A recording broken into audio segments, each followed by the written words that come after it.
नमस्कार छात्रों, CNM classes with innovations channel पर आपका स्वागत है। आज हम लोग एनसीईआरटी कक्षा 6 विज्ञान के चैप्टर पौधों को जानिए पढ़ेंगे।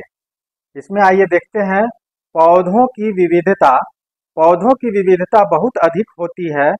कुछ पौधे छोटे और कोमल होते हैं जिन्हें शाक कहा जाता है, जबकि कुछ बड़े और मजबूत होते हैं जिन्हें वृक्ष कहते हैं। इसके अलावा कुछ पौधे झाड़ियों के रूप में भी होते हैं।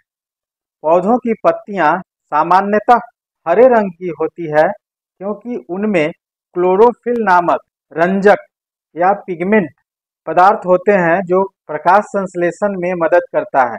हालांकि कुछ पौधों की पत्तियां हरे रंग के अलावा अन्य रंगों में भी हो सकती है, जैसे लाल या बैंगनी। कुछ पौधों का विकास केवल तनों पर होता है, जबकि कुछ जमीन पर फैलते हैं।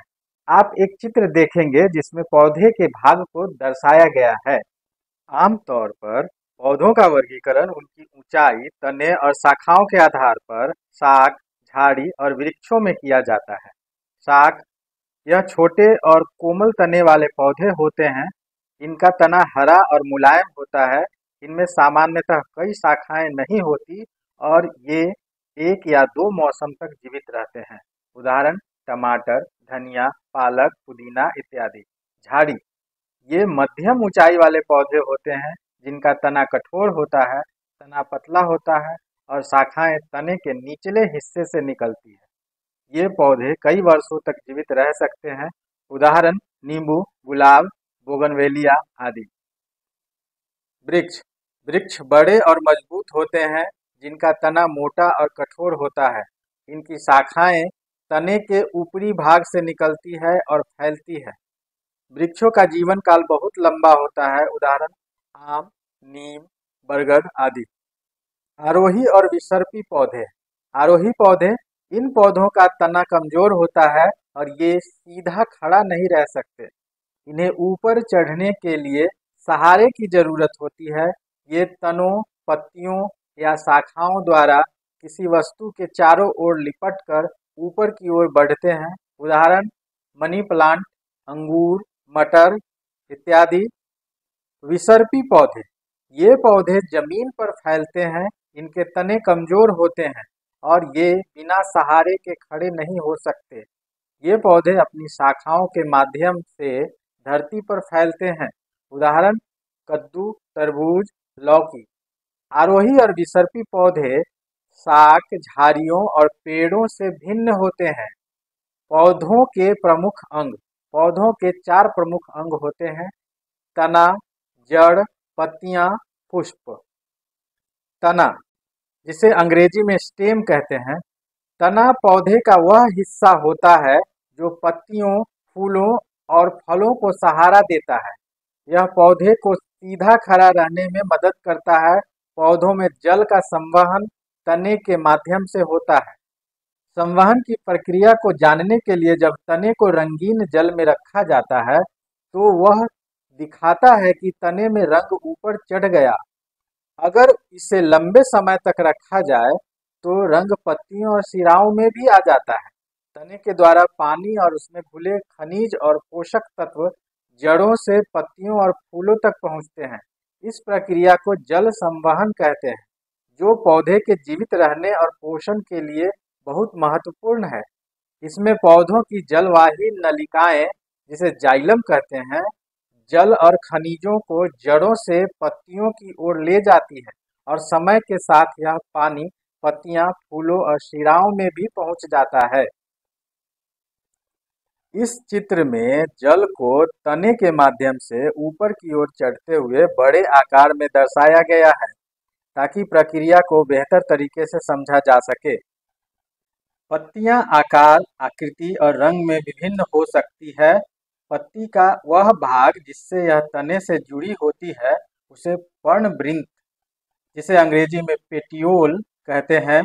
पत्ती के हरे चपटे हिस्से को फलक, जिसे अंग्रेजी में लैमिना कहा जाता है। पत्तियों में मध्य शिरा और शिराएं होती है जो पत्ती को संरचना और पोषण प्रदान करती है। पत्ती के शिरा विन्यास पत्तियों पर शिराओं द्वारा बनाए गए डिजाइन को शिरा विन्यास कहते हैं। यह दो प्रकार के होते हैं। पहला जालिका रूपी शिरा विन्यास, दूसरा समांतर शिरा विन्यास। जालिका रूपी शिरा विन्यास शिराएं मध्य शिरा के दोनों ओर जाल जैसी संरचना बनाती है, तो यह शिरा विन्यास जालिका रूपी शिरा विन्यास कहलाती है। उदाहरण आम, पीपल इत्यादि। समांतर शिरा विन्यास, इसमें शिराएं एक दूसरे के समांतर होती है, जैसे घास, गेहूं। वाष्पोत्सर्जन, यदि किसी पौधे की पत्ती वाली शाखा के पत्तों को पॉलीथीन की थैली से ढककर धागे से बांध दिया जाए और उसे धूप में रखा जाए, तो कुछ समय बाद पॉलीथीन की थैली के अंदर पानी की बूंदें दिखाई देने लगती है। ये पानी की बूंदें वास्तव में पत्तियों से निकली हुई जल वाष्प होती है, जो पत्तियों द्वारा निष्कासित होती है। इस प्रक्रिया को वाष्पोत्सर्जन कहते हैं। इस क्रिया में पत्तियां जल को वाष्प के रूप में वायुमंडल में छोड़ती है, जिससे पौधे के तापमान को नियंत्रित करने में मदद मिलती है। पत्तियों का भोजन निर्माण, पत्तियां प्रकाश संश्लेषण के द्वारा जल और कार्बन डाइऑक्साइड का उपयोग कर भोजन बनाती है और ऑक्सीजन को निष्कासित करती है। तैयार कार्बोहाइड्रेट जैसे मंड या स्टार्च पत्ती में संचित होता है, जिसे पौधे के अन्य भागों में भेजा जाता है। इसे पौधे की ऊर्जा आवश्यकताओं को पूरा करने के लिए उपयोग किया जाता है।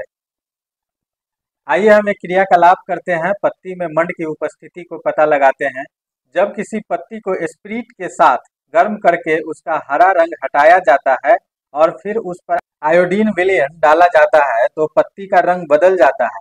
यह रंग परिवर्तन इस बात का संकेत है कि पत्ती में मंड यानी कि स्टार्च उपस्थित है। जड़, जिनको अंग्रेजी में रूट कहते हैं, जड़ें पौधे के सबसे महत्वपूर्ण अंगों में से एक होती है, जिनका मुख्य कार्य पौधे को मिट्टी में स्थिर करना, जल एवं खनिजों का अवशोषण करना होता है। कुछ पौधों की जड़ें भोजन को संग्रहित करती है, जैसे गाजर, मूली, शकरकंद, शलजम आदि। इन जड़ों को हम खाद्य पदार्थ के रूप में उपयोग करते हैं। जड़ें मुख्य रूप से पौधे के नीचे वाले भाग में स्थित होती है और उन्हें मिट्टी में मजबूती से पकड़ कर रखती है। जड़ों के प्रकार, कार्य और उनके महत्व को समझने के लिए विभिन्न प्रयोग और क्रियाकलाप किए जा सकते हैं। जड़ के महत्व को समझने के लिए एक क्रियाकलाप करते हैं। बगीचे से एक जैसे दो खरपतवार पौधों को सावधानी पूर्वक उखाड़िए। ध्यान रखें कि जड़ों को कोई क्षति न हो। एक पौधे को मिट्टी से भरे हुए गमले में लगा दीजिए। दूसरे पौधे की जड़ को कैंची या ब्लेड से काटकर उसे दूसरे गमले में लगा दीजिए। दोनों पौधों को नियमित रूप से पानी दें।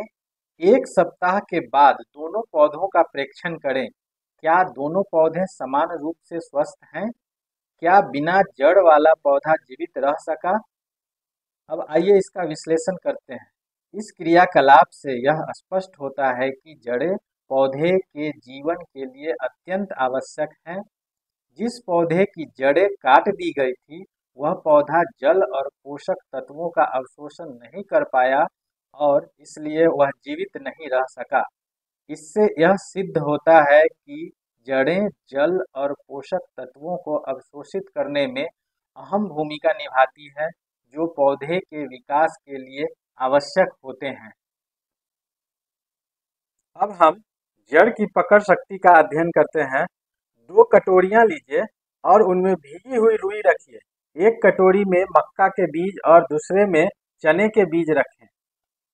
कटोरियों में जल डालकर रुई को हमेशा नम रखें। 1 सप्ताह बाद जब बीज अंकुरित हो जाएं, तो उन्हें रुई से बाहर खींचने का प्रयास करें। क्या नया अंकुर आसानी से रुई से बाहर खींचा जा सकता है? इस क्रियाकलाप से यह सिद्ध होता है कि जड़ें पौधे को मिट्टी में मजबूती से पकड़ कर रखती हैं, जिससे उन्हें उखाड़ना कठिन होता है। जड़ें पौधे को मिट्टी में स्थिर करने के अलावा उन्हें पोषण और पानी भी प्रदान करती है, जिससे उनका विकास संभव हो पाता है। जड़ों की संरचना और कार्य के आधार पर उन्हें मुख्यतः 2 प्रकारों में विभाजित किया जा सकता है। पहला मूसला जड़ और दूसरा रेशेदार जड़, जिसे झकड़ा जड़ भी कहते हैं। मूसला जड़ इसमें एक मुख्य जड़ होती है जो गहराई तक बढ़ती है और उससे छोटे छोटे पार्श्व जड़ें निकलती है। यह मुख्यतः द्विबीजपत्री पौधों में पाई जाती है। उदाहरण चने, मूली, गाजर की जड़ें। द्विबीजपत्री जड़ को डाइकोटिलेडनस जड़ कहते हैं। रेशेदार अथवा झकड़ा जड़, जिसको अंग्रेजी में फाइब्रस रूट कहते हैं, इसमें कोई मुख्य जड़ नहीं होती, बल्कि बहुत सारी जड़ें समान रूप से फैलती है। यह एक बीज पत्री पौधों में पाई जाती है। एक बीज पत्री को मोनोकोटिलेडनस कहते हैं। उदाहरण इसका घास, मक्का, गेहूं की जड़ें। जड़ और पत्ती के शिरा विन्यास का संबंध। जड़ों और पत्तियों के बीच एक विशेष संबंध होता है। पौधों की पत्तियों के शिरा विन्यास के आधार पर उनकी जड़ों के प्रकार का अनुमान लगाया जा सकता है। जालिका रूपी शिरा विन्यास, इसमें पत्तियों में जाल की तरह शिराओं का विन्यास होता है। यह मूसला जड़ वाले पौधों में पाया जाता है। उदाहरण चना, मूली। समांतर शिरा विन्यास, इसमें पत्तियों की शिराएं एक दूसरे के समानांतर होती है। यह रेशेदार जड़ वाले पौधों में पाया जाता है। उदाहरण मक्का, गेहूं। हमने देखा कि जड़ें मिट्टी से जल और खनिज तत्वों का अवशोषण करती है। यह अवशोषित जल और खनिज तने के माध्यम से पत्तियों और पौधे के अन्य हिस्सों तक पहुंचते हैं।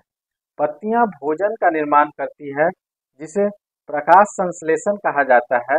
प्रकाश संश्लेषण को अंग्रेजी में फोटोसिंथेसिस कहते हैं। यह भोजन तने द्वारा पौधे के अन्य हिस्सों तक पहुंचाता है, जहां इसे संग्रहित किया जाता है। उदाहरण के लिए गाजर, मूली, शकरकंद, शलजम और टेपियोका की जड़ों में यह भोजन संग्रहित होता है, जिन्हें हम खाद्य पदार्थ के रूप में खाते हैं। जैसा कि आप चित्र में देख रहे हैं, एक तना दो तरफा मार्ग की तरह कार्य करता है। नीचे से ऊपर की ओर जाने वाले पदार्थ जल और खनिज जो जड़ों द्वारा मिट्टी से अवशोषित होते हैं, तने के माध्यम से पत्तियों और अन्य ऊपरी हिस्सों तक पहुंचते हैं। और ऊपर से नीचे की ओर आने वाले पदार्थ पत्तियों द्वारा संश्लेषित भोजन तने के माध्यम से पौधे के विभिन्न भागों में संग्रहित होता है, जहां इसकी आवश्यकता होती है। तना, जड़ और पत्तियों का संबंध। तना पत्तियों तक जल और खनिज पहुंचाने का कार्य करता है। जड़ें पौधे को मिट्टी से जल और खनिज प्रदान करती है। पत्तियां जल का उपयोग भोजन बनाने के लिए करती है और अतिरिक्त जल वाष्प के रूप में वायुमंडल में छोड़ती है।